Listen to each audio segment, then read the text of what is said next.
What's up mga idol? Welcome again to my channel and welcome to another episode ng SUV review. So for today's video guys, ang i-review naman natin ay isa sa sikat na SUV sa Pilipinas.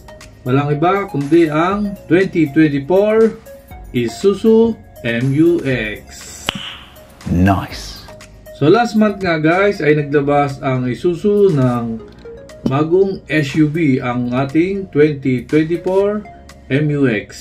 So yan ang alamin natin today, kung ano-ano ang kanyang mga safety features, specs at all about sa 7-seater SUV ng Isuzu.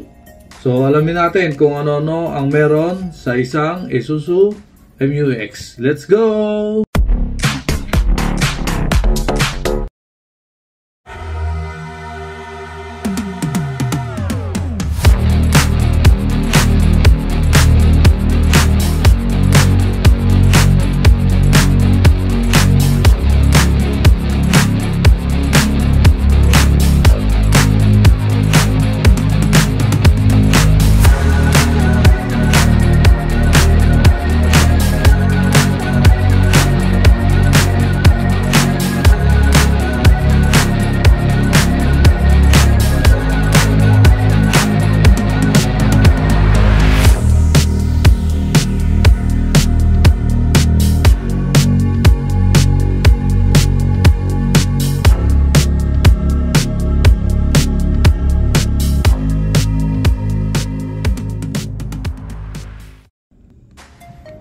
So, simulan natin sa kanyang front fascia. So, maganda to guys, yung black chrome kasi hindi siya yung typical na chrome na nakikita natin na parang mirror, no?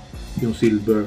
So, black chrome, para siyang hindi plastic ang grills niya, parang metal, then kulay black na hindi pure black talaga.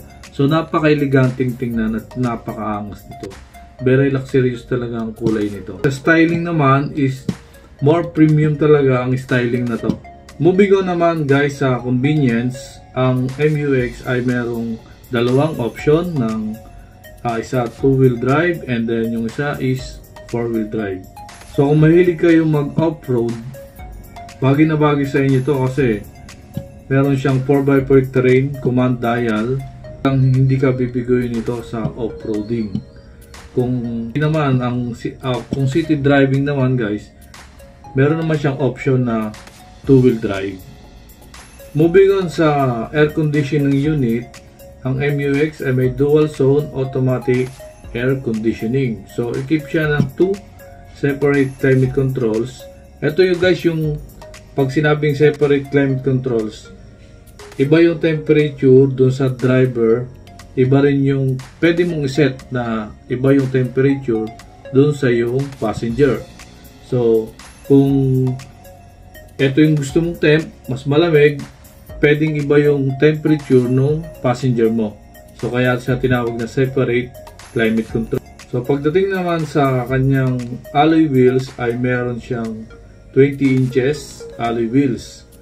Ang laki nito guys kumpara sa Fortuner natin na ang pinakamalaki lang na stock na mags is 18 inches lang. So, si MU-X ay merong 20 inches alloy wheels.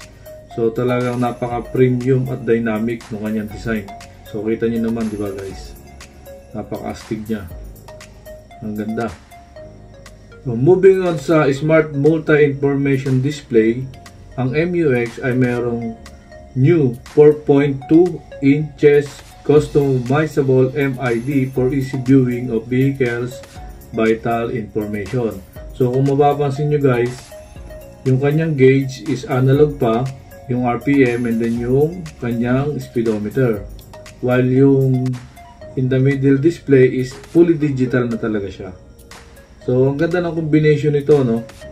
Malaki yung display sa gitna na digital while yung nandiyan pa rin yung analog display ng RPM at saka ng speedometer na bagay lang siya.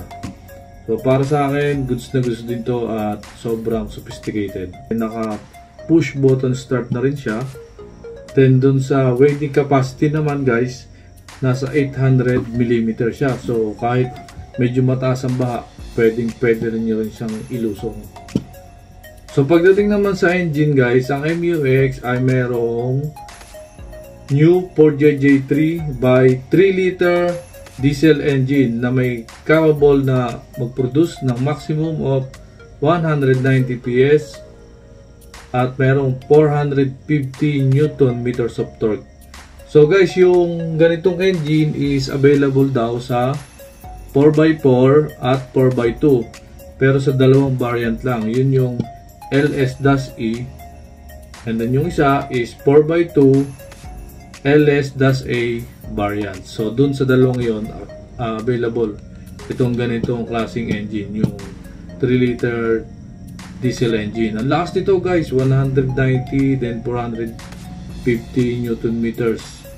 So hindi ka talaga bibigoyin ito guys sa mga off-road tsaka sa matatarik na daan. So 2 thumbs up pa rin dito kay MUX. Lakas ng engine. So punta naman tayo sa mga features ni MUX. So sa MUX ay meron ding automatic tailgate, no? So powered siya ng step sensor. Parehas dito ng Legender. So may sensor. Yung sa unit kasi natin guys, yung Q variant is meron lang siya sa remote, then meron din siyang switch mismo doon sa may tailgate, pero wala siyang step sensor. Unlike dito, meron din na siyang step sensor kagaya nung sa LTD. So goods na goods din to para kay MUX. So advanced technology na rin talaga. So another features nitong si MUX is meron din pala siyang wireless charger. So syempre napaka-convenient nito guys.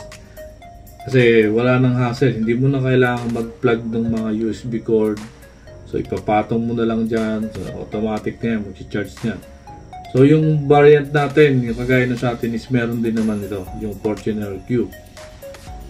Then available daw ito sa variant na LS-E at saka sa LS-A variant. So hindi pala lahat ng variant merong wireless charging system.